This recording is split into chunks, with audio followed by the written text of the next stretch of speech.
Okay, so I think you probably know what we're going to do here again. I'm going to invite you to take a look at this picture, and you're going to do that quiet observation activity where you're again bringing your eyes along the four corners of this photo, and then you're bringing your eyes into the middle, and you're just making again a list of all the things that you notice, and maybe also thinking about what are some of the first things that you noticed as you're looking at this image. So let's do that together for the remainder of the time here. And remember, you can pause me at any time you want and take your time observing this, but do that quietly for at least 30 seconds to a minute. Okay.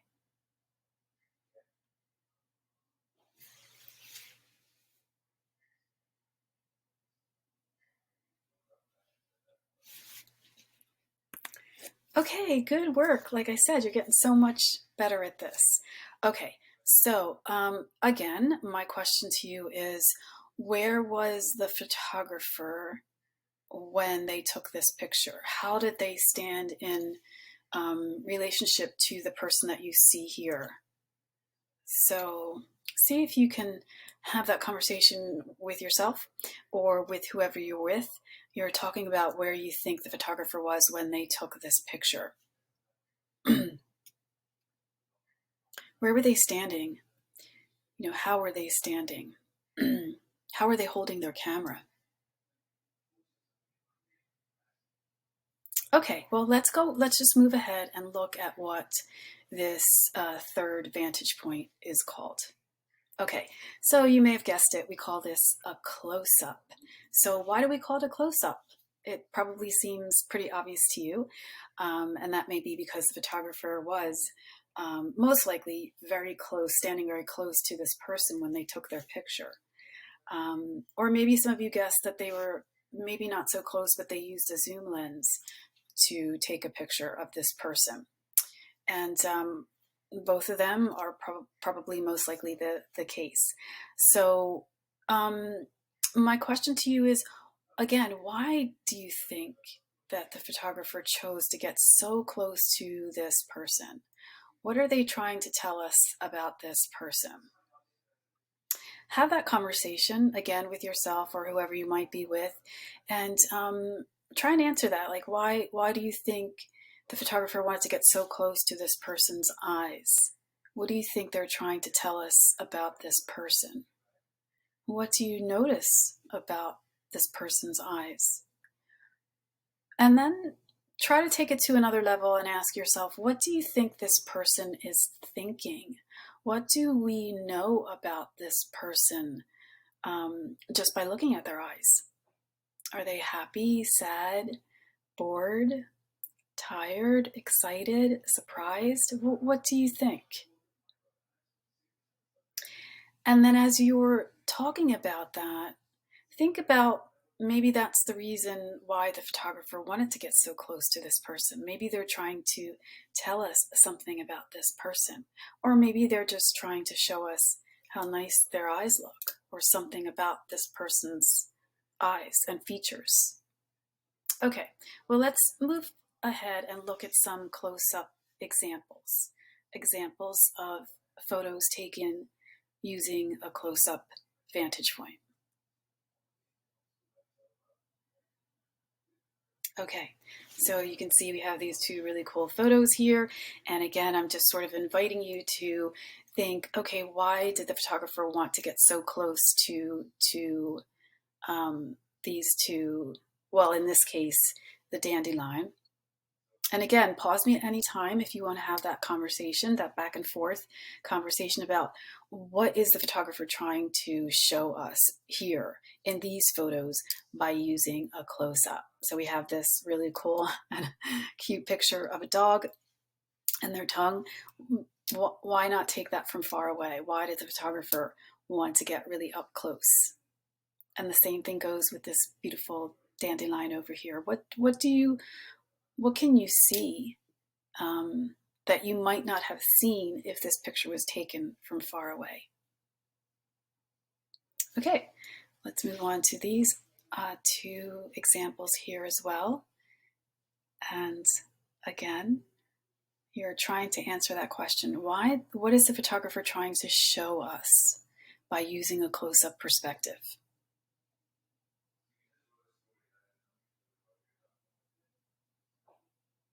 Okay, good. Okay, so now it's your turn. Again, I'm going to ask you to invite you to pause me here and maybe go outside if it's a nice day, or move around your home or wherever it is that you are, and spend 5 to 10 minutes taking pictures of photos using a close-up vantage point.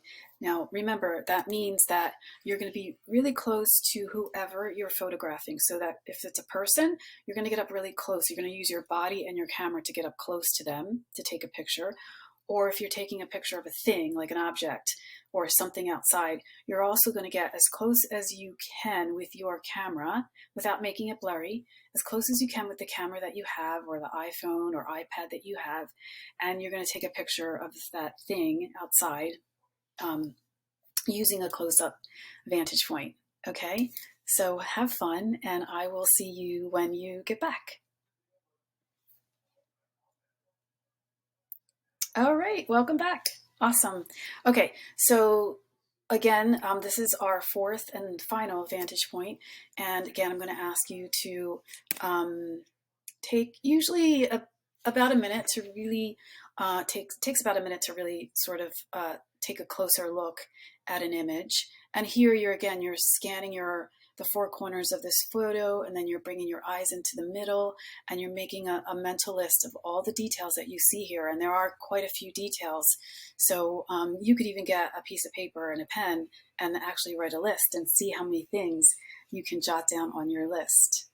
And they can be really anything that you notice as small or as big, any type of detail. Okay, so you can pause it here and do that on your own, or we can do it together with the time that we have remaining on our clock here.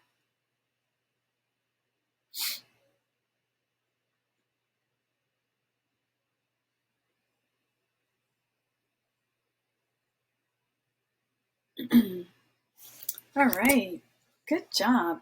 Okay, well, again, you know what the questions are, right? Where was the photographer standing when they took this picture? How did they take this picture? Where were they? How did they do this? How were they pointing their camera?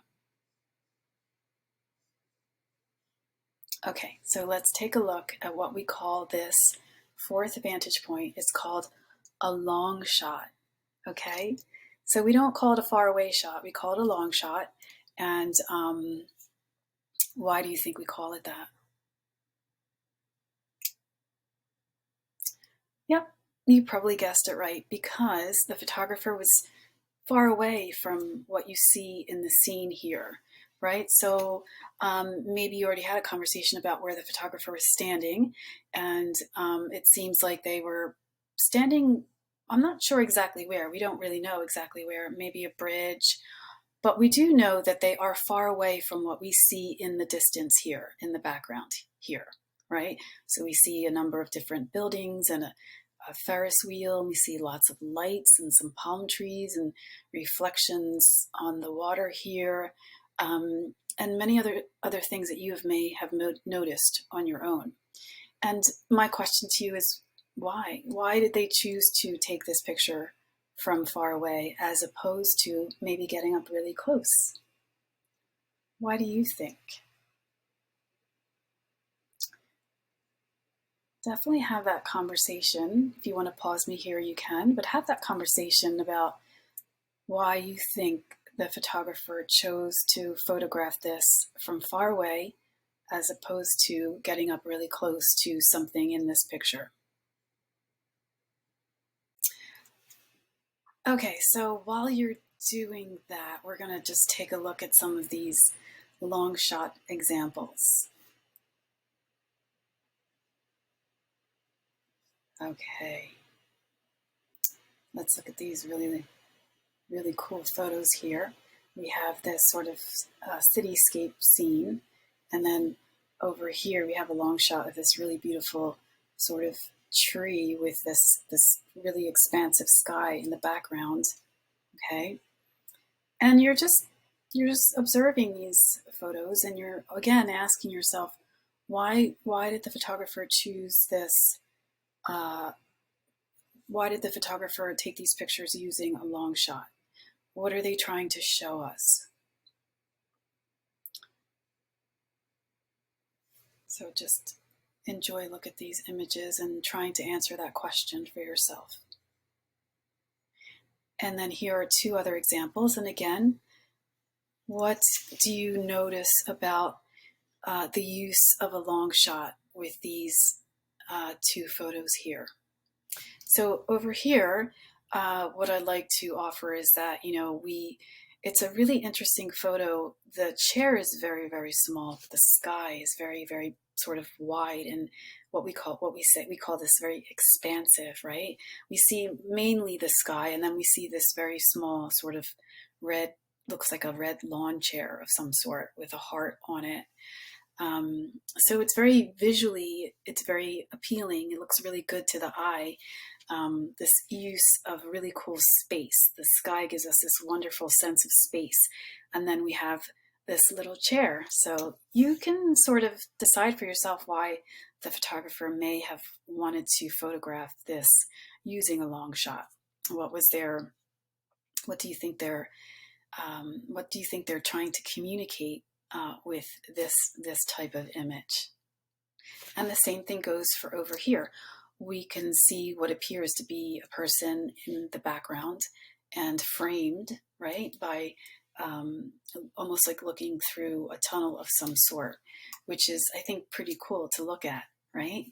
So would the photographer be able to show you where this person was at the end of this tunnel if he was very close to the person? Probably not, right?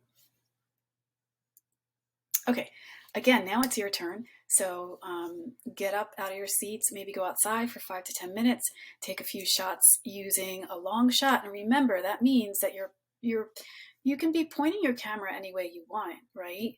But you are pointing it at something in the distance, something in the background, something far away from you, okay? And then you're thinking about why you're choosing to photograph it from a long shot. Okay, so I'll wait here. Just pause me now, go outside, have fun, and I'll see you when you get back.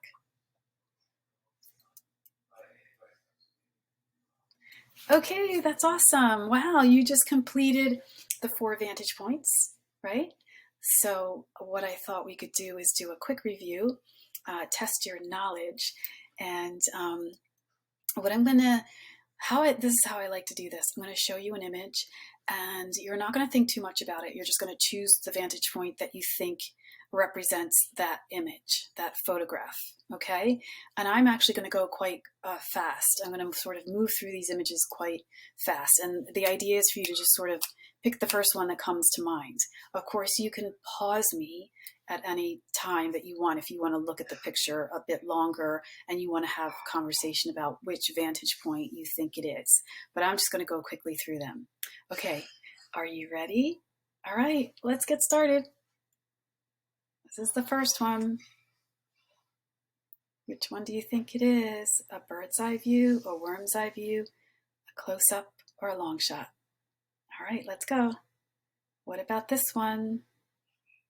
Bird's eye, worm's eye, close-up, or a long shot?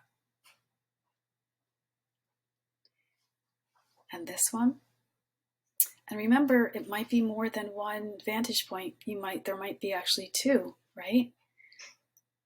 Okay. What about this one? Bird's eye view, worm's eye view, close-up, or a long shot? Yay, you did it. Okay, so I'm sure you passed that test, and I hope that you enjoyed identifying the vantage points that you just learned. I hope that you enjoyed learning how to hold your camera in different ways and to take pictures from different angles using your body, right?